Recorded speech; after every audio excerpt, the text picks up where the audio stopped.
самом начале прошлого года отец Виссарион обратился к отцу Василиску, то есть своему священнику, с просьбой встретиться со мной и предложить начать диалог, значит, по церковной проблеме и так далее. Отец Василиск ему сказал, что отец Дорофей навряд ли примет какие-либо условия, там покаяние, или покаянные письма, или поездка в Москву и так далее. Отец Виссарион сказал, без всяких предварительных условий. Я встретился с отцом Василиском, я говорю, несмотря на все, что было, я готов, если это нужно для общего блага, для блага нашей церкви, я готов снова встретиться. Затем, как бы непредвиденные обстоятельства, батюшка оказался в больнице в Москве, вот, он позвонил, мы поговорили по телефону, мы поехали. Я и отец Давид поехали туда, в больницу. У нас состоялся совершенно такой, скажем, откровенный, но закрытый разговор, где он сказал, что вот как бы ситуация, она сложная, он тоже многое понимает, что происходит. И он сказал, что отец Дорофей, вот я готов выслушать твои предложения, решения вот нашей проблемы, да, нашего разделения и так далее. Вот как никогда сейчас я готов выслушать тебя. На что я ответил, отец Виссарион, я говорю, вы же понимаете, что не все от нас зависит. Да? То есть мы только на стадии становления как церковь, как институт. Поэтому внешние силы, так или иначе, они определяющие. Я говорю, я вас очень прошу, пойдите лично к патриарху. Не идите к известным лицам, митрополиту Илариону, отцу Николаю Балашову и так далее. Они не будут это делать в пользу абхазской церкви, потому что у них свои отношения с грузинской церковью и так далее, и так далее. Мы не вправе никому ничего рекомендовать, каждый имеет право выстраивать, с кем он считает нужным отношения. И скажите патриарху, что главная причина того, что вот мы не можем, значит, к какому-то согласию прийти, она связана с тем, что отец Виссарион говорит, что я не могу, отец Дорофей, с тобой служить. Ты находишься под запретом священнослужения русской церкви. Уже 4-й срок. В общей сложности это уже идет ровно 8 лет. Значит, там год, 3 года, потом еще 3 и последний еще 3. Но я этот запрет не воспринимаю, потому что я со своим статусом определился в силу моего нахождения в Греции, в Элладской православной церкви, в конкретной митрополии и так далее, и так далее. Поэтому мой запрет, который был сделан со стороны русской церкви, как клирика когда-то русской церкви, он не действовал ни в Греции, ни тем более здесь, потому что у нас нет епископа. Поэтому для меня такой проблемы не было. Все эти годы я призывал отца Виссариона к тому, чтобы найти мужество в себе и оставить все вот эти большие стороны по ту и по другую, и вместе послужить на Пасху, на Симона Канонита и так далее. Вот. Чтобы пока... В этом единство заключается, вы поймите, да, единство в церковное, она не заключается там чашечку кофе вместе выпить, вместе что-то обсудить, или в кабинете встретиться и что-то обговорить, да, или какое-то общее название дать институтам. Оно заключается в том, что мы вместе служим одновременно в одном храме. Вот. Но и он ссылался, что вот не может он это сделать в силу того, что я нахожусь под запрещением. Вот я сказал, пойди к патриарху и скажи, в июне месяце прошлого года заканчивается 3-й срок запрета, и скажи, ваше святейшество, остановите вот здесь эту тему, потому что он имеет такую возможность и власть, да, закрыть эту тему. Остановите эту тему здесь. Отец Дорофей приезжал с отцом Давидом ко мне в Москву, мы увиделись, поговорили. Дальше мы на месте в Абхазии вместе будем решать наш вопрос. Он говорит, замечательная идея, замечательное предложение, несмотря на то, что я сейчас как бы в больнице, достаточно серьезное состояние, я все равно, говорит, пойду. И мы тогда обговорили, что если получится этот вариант, мы бы послужили на Пасху вместе, значит, в Новом Афоне. И через 2 недели он сообщил, что был у патриарха, как бы патриарх очень благожелательно как бы встретил и так далее, и так далее. Вот. Но он просит, чтобы я написал покаянное письмо. Я отцу Виссариону все время говорил, что, как я изначально сказал, никаких покаянных писем с моей стороны не будет. Не будет отказа от того, что мы делали 7 лет по созданию митрополии, там, будущей церкви и так далее, и так далее. Только в одном случае отказ от этого будет, когда в Абхазии появится епископ, неважно, пусть это будет отец Виссарион, да, или любой другой человек, не я, любой другой человек. Главное для меня 2 критерия, чтобы этот человек, епископ, был абхазец. Да? Не нужен нам чужой человек на нашей территории. Вот ко всем равно отношусь. Вот когда он будет такой человек, я упраздню митрополию, подчинюсь этому епископу, даже если это будет отец Виссарион, и никаких вопросов нет. А пока этого нету, все остальное это всего лишь попытки решения нашего вопроса. Поэтому покаянных писем писать и так далее я не буду. Значит, этот вариант у нас не прошел. Потом мы думаем вместе с отцом Виссарионом, говорит, ну давай подождем, значит, июня. Вдруг они, увидев наши контакты, наши отношения, вдруг сами поймут, что, может быть, не стоит сейчас вот абхазцам мешать в этом вопросе и как бы остановим на этот вопрос. Проходит время, они даже меня не известили. Я сам просто в интернет зашел на сайт, официальный сайт Майкопской епархии, и посмотрел, выходит указ 4-го запрета еще на 3 года. Значит, теперь мы начинаем понимать, да, что не так все просто. Теперь я звоню отцу Виссариону, он говорит, не переживай, мы встретимся, будем думать еще один вариант какой-нибудь. 2 месяца мы размышляли над таким вариантом, пришли к следующему. Что мы, точнее, отец Виссарион и все духовенство Сухумо-Пицунской епархии, так, которое с ним, они, поскольку именно они просили о моем запрете, и отца Андрея, чтобы вы понимали, я запрещен, и отец Андрей запрещен по просьбе абхазского духовенства. Это не было решение одностороннее. И они теперь напишут снова в таком же составе.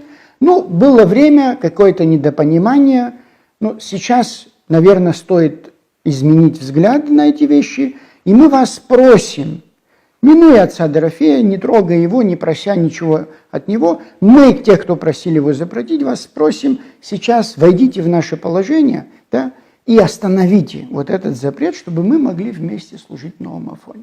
Вот такое письмо было составлено при участии моего представителя, отца Давида. И мы приняли решение послать отца Давида и представителя отца Виссариона, отца Василиска в Майкоп с этим письмом. Они сидели уже в аэропорту, когда им позвонили и сказали, что их не примут. На что было большое возмущение как со стороны отца Виссариона, так и с моей. Значит, получается, что единство не хотят другие лица и другие структуры, а не только он или я, или мы, абхазцы, паства, которые здесь. Начался еще 3-й вариант. Значит, представитель, один из близких к патриарху, сейчас я не буду называть его имя, он тоже приехал в Абхазию, и как-то мы обговаривали вот эту ситуацию, он сказал, ну было бы хорошо, если вот это письмо легло бы на стол патриарху. Да, вот как-то сделать, чтобы... И мы постарались, но я попросил отца Виссариона, но он почему-то не захотел, чтобы как-то вот, минуя его и так далее, или только через Майкоп, и так далее. Я не знаю причин, но он отказался. Таким образом, вот эта предыстория, она что показывает? То, что вы все видели, селфи с отцом Виссарионом, наши встречи, наши беседы, значит, и так далее, да, все это было связано с тем, что мы весь этот год пытались найти какой-то вариант. Но как не оказалось странным, я должен констатировать, что это, к сожалению, на сей раз не захотела российская сторона решить этот вопрос. И все время она требует от меня там, покаяния, еще чего-то и так далее. Вы поймите, что я хорошо знаю Русскую Православную Церковь. Я 8 лет учился там. И я хорошо знаю церковных чиновников, ныне управляющих Русской Церковью. Да? Я отделяю Русскую Церковь от чиновников. Понимаете, церковь, она свята, там совершенно другие вещи, в Русской Церкви другие вещи, а есть временные те или иные чиновники. Вот. У них задачи совершенно иного характера, и вы лучше меня это все знаете, судя по тому, что вы постоянно слышите по телевидению разного рода скандалы, недвижимости, передачи, храмы, строительство и все остальное.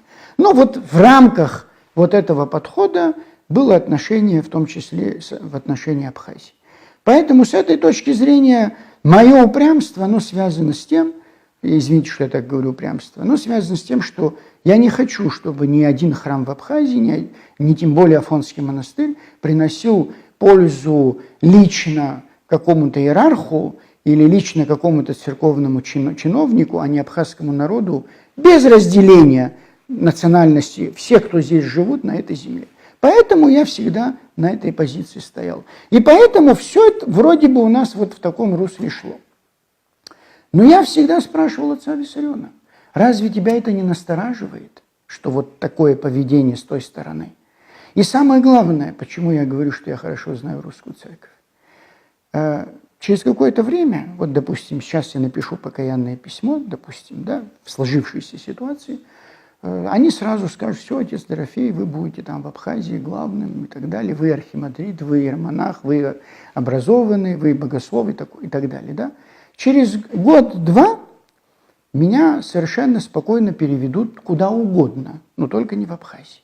Но тогда я не смогу ничего сделать, и отец Виссарион, ни президент Абхазии, ни кто-либо другой ничего не сделает. Так уже поступили с одним моим другом, который также активно вел церковную деятельность на территории, значит, Южной Осетии. Да. Он сейчас служит очень-очень далеко от своей родины.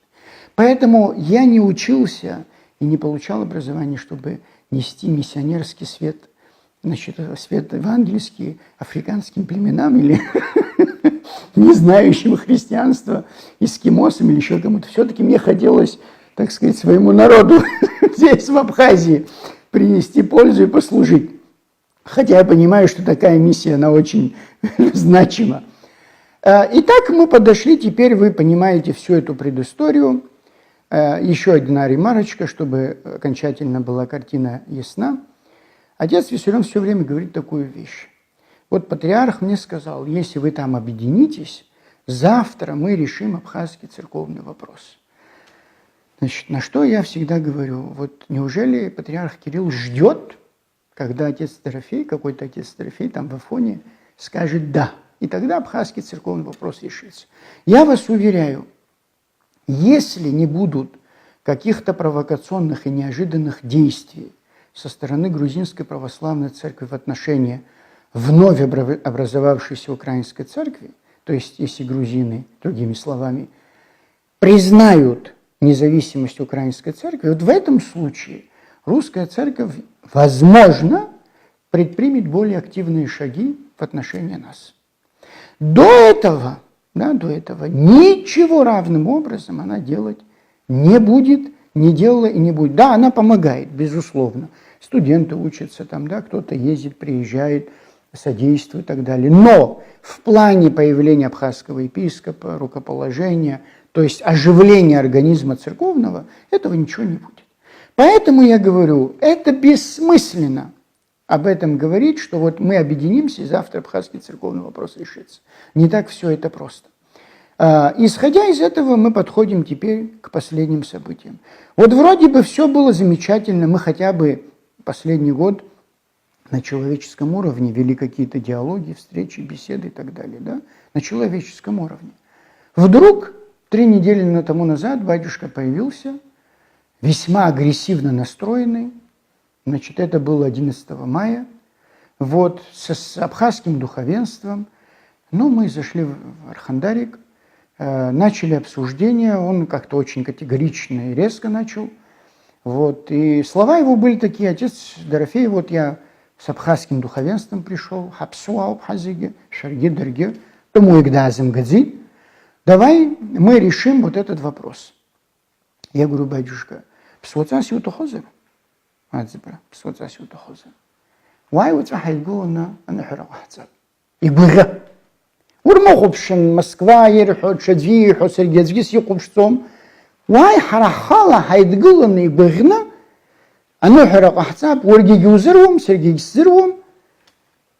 На это было сказано, что это невозможно. Ты запрещен, ты вот этот раскольник, ну и шагац, Все, что вы хорошо и без меня знаете.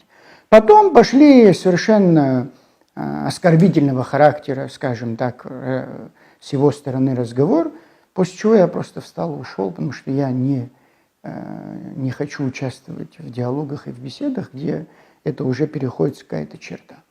И после этого, честно вам сказать, до субботы, то есть в течение 2 недель, я не говорил ни с отцом Виссарионом, ни с остальным духовенством ни о чем.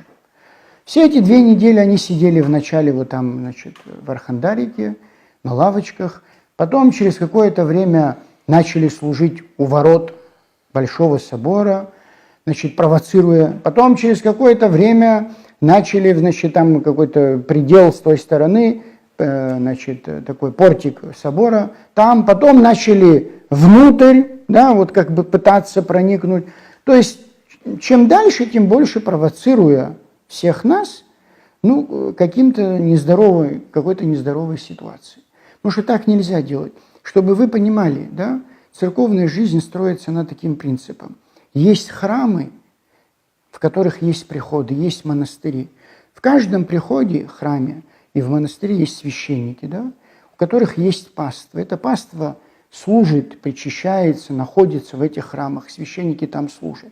Собрать всех священников со всех храмов Абхазии, 3 недели их здесь держать, лишая богослужения, храмы и людей духовного кормления, это, конечно, я церковная история, но я даже не припомню, когда последний раз такое было.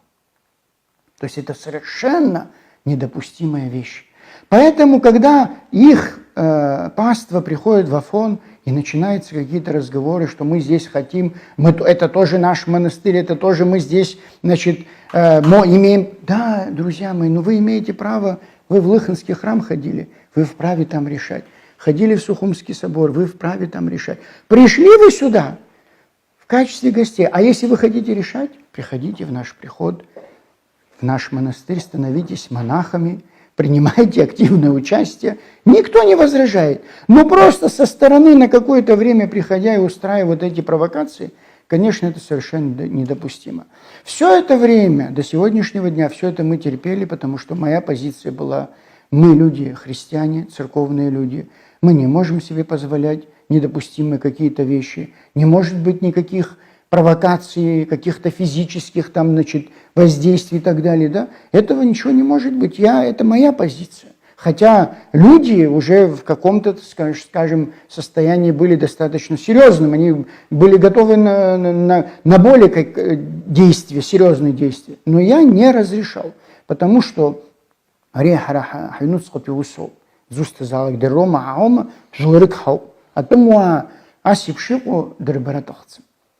затем в субботу был самый провокационный день, когда практически, значит, весь двор монастыря, на улицу было огромное количество людей.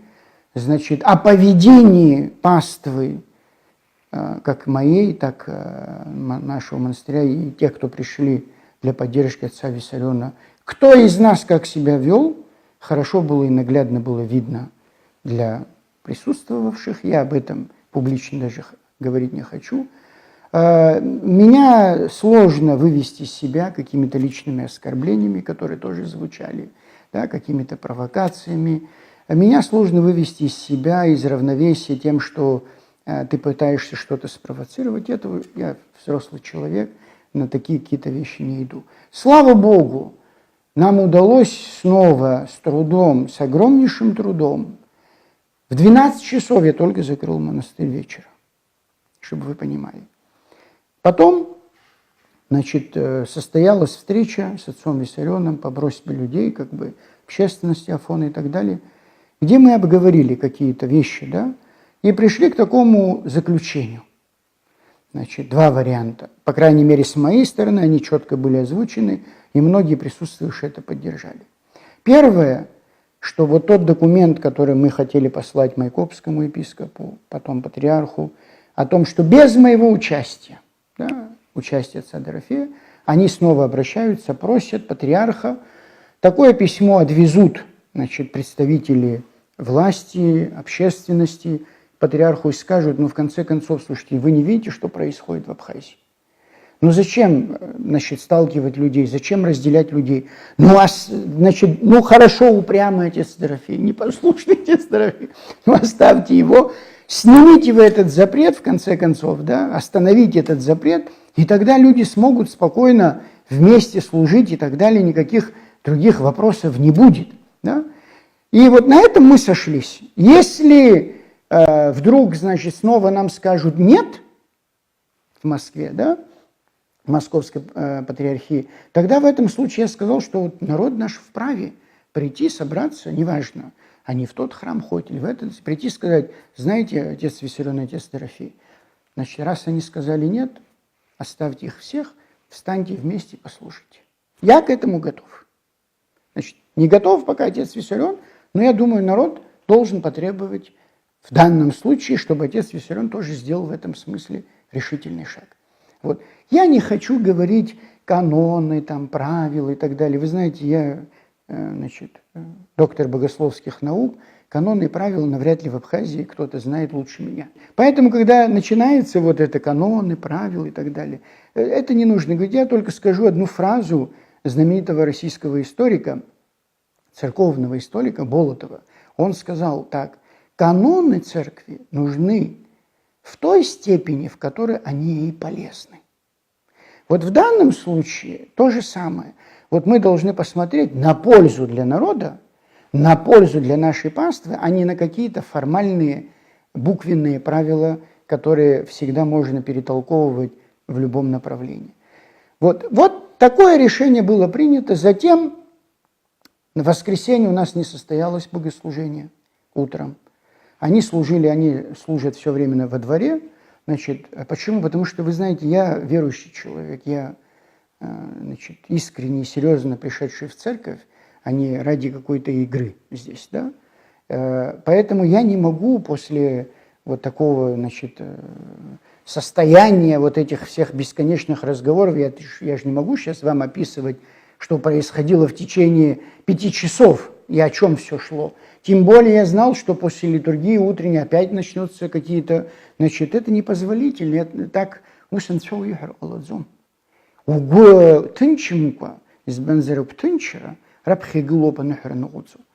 значит, поэтому мы не служили, я закрыл монастырь.